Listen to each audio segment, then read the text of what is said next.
In this episode of FAQ with AGIQ, I'm going to talk about some of the gotchas that exist when you're retrofitting a facility. By retrofitting a facility, I mean putting new equipment or a new room in a facility that either wasn't originally that, as in you bought a warehouse that wasn't designed as a cultivation space, and now you're trying to turn it into one, or when you've got an existing cultivation space and you're trying to upgrade it to the latest and greatest. Both of them represent some pretty significant challenges that you need to think about. The number one is electrical load, particularly if you're trying to convert a not purpose-built building. Cultivation facilities, as we all know, are hugely power-hungry buildings, and if you're in your average warehouse space, you're going to be, an order of magnitude low on power. So that's going to be your single biggest challenge. The other one, of course, is where to put your air handling equipment.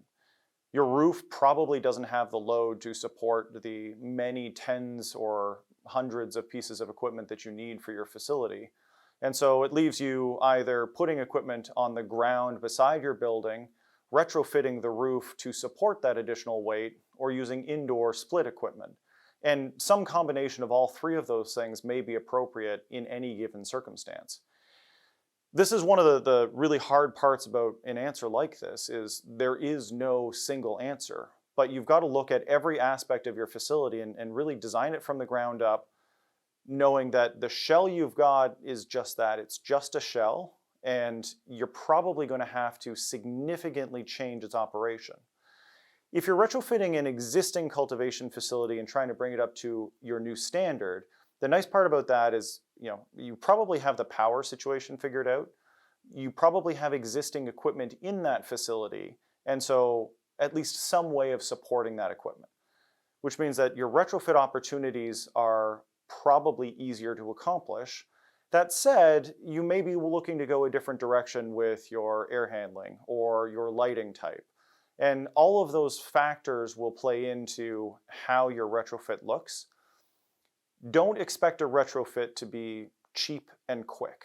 Neither of those two things are going to lead to a successful project. It really does require a concerted effort and a long-term, realistic project plan to make it happen.